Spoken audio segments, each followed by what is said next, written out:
Hello everybody, have a nice week. Olá para todos vocês e uma ótima semana. Oitavo ano. Vamos retomar o assunto Used to. E eu vou só essa semana abordar em forma de resumo a funcionalidade e a formação desse tempo verbal. Como eu falei para vocês, ele é um tempo verbal curto. Tá? Nós já passamos praticamente todas as regras na semana passada e hoje eu vou só reforçar, relembrando para vocês as regras de funcionalidade desse tempo verbal. É muito importante que vocês possam fixar as estruturas, para que é que serve. Ele indica uma certa habilidade, hábito ou costume só no passado, coisas que você poderia fazer e que já não tem o mesmo efeito agora no presente. A formação da afirmativa, da interrogativa e da negativa, nós vamos fazer uma conferida hoje e, no mais, é só colocar em prática um exercício para que vocês possam, na verdade, ver a parte efetiva do assunto.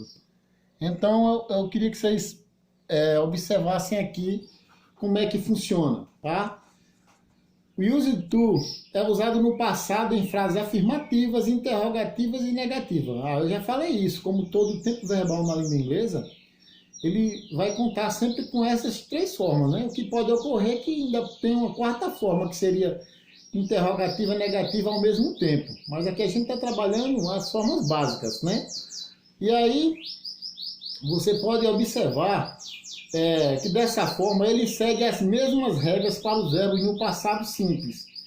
Isto é, nas frases negativa e interrogativa é necessário o uso do verbo auxiliar did. Então, quando você está trabalhando o passado simples e quer fazer uma interrogativa ou negativa, você usa esse auxiliar. É o único do passado.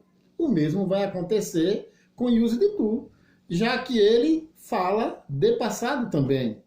Então é importante você lembrar que essa estrutura utilizada no used to, tá? Ela também funciona no passado, inclusive com o verbo do mesmo jeito. O que não tem no simple past normal seria o used to, não é isso? Mas o did teria para fazer a interrogativa e a negativa de maneira obrigatória, sem precisar traduzir, porque o auxiliar é como se fosse um ajudante, está ali só para indicar, mas ele não tem aspecto de tradução nenhuma, ele não precisa ser traduzido.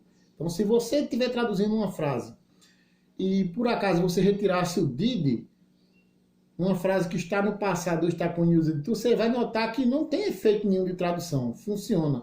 Mas acontece que, por efeito de nomenclatura, é obrigatório que você use o did, tanto no passado como no used to, em sentenças interrogativas e negativas.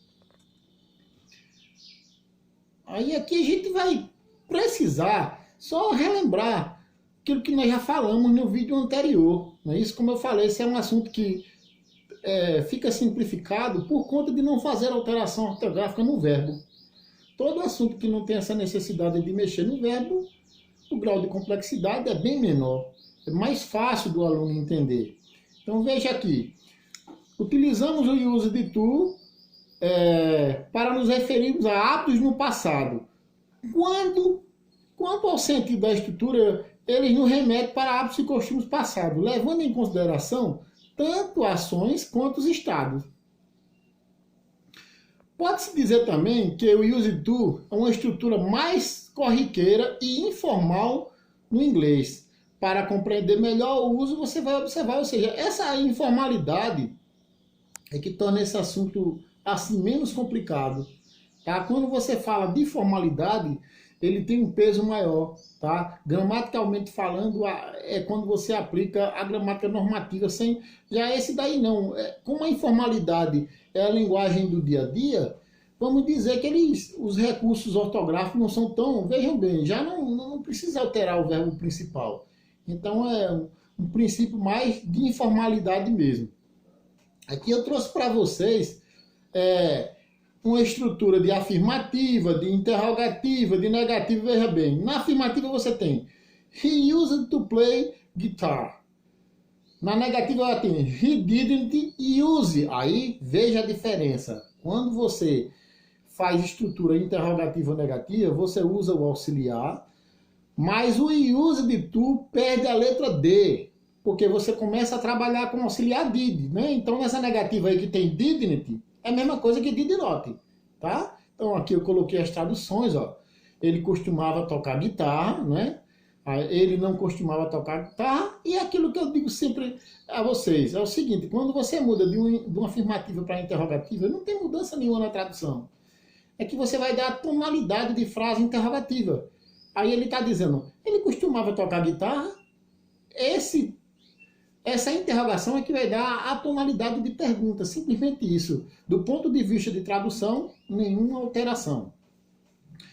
Aí aqui eu tenho outros exemplos. People used to believe in ghost. Aí a negativa seria people didn't, que pode ser o did not. E a interrogativa colocando o did no início, né? Did people used to believe in ghost? Mais uma vez eu enfatizo, eu reforço. Lembra, não coloca a letra D quando estiver fazendo a interrogativa negativa. Apenas use to, tá? Aí você tem a tradução. As pessoas costumavam acreditar em fantasma, né?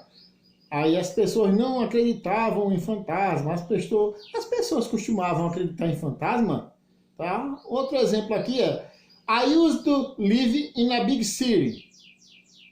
I didn't used to live in a big city. Did you used to live in a big city? Então você veja também o recurso de forma afirmativa, interrogativa e negativa. Não muda absolutamente nada. Aplicou o auxiliar, dá para fazer, mesmo que você não consiga traduzir sentenças com used to, mas só percebendo o auxiliar você já consegue fazer interrogativas e negativas, tá? Mais um exemplo aqui. Martha used to prefer reading a book than play. Isso está falando com a Marta, né? Que a Marta costumava preferir ler um livro a brincar. Então aí eu tenho também as 3 sentenças, né? Agora, para fechar, eu só queria deixar um lembrete aqui para vocês. Vocês não vão precisar copiar esse resumo que eu estava falando agora, porque na semana passada vocês já o fizeram.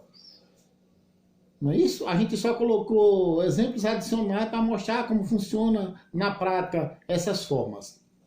Então, o que é que eu quero dessa semana? Tá? Eu quero que vocês só peguem o livro, o módulo, e vocês vão pegar a página 6, lá do módulo de vocês, vão responder da página 6 só o exercício 1 e 2 que está em cima falando sobre used to. Mas eu não quero só a resposta. Eu quero com resposta e tradução. Então vocês usam o dicionário de vocês para que vocês efetuem essa tradução. Fechando, gostaria de agradecer pela participação da última semana, esperando que essa semana seja melhor ainda, que a gente tenha uma participação mais efetiva, tá? Muito obrigado, façam os exercícios e até a próxima aula.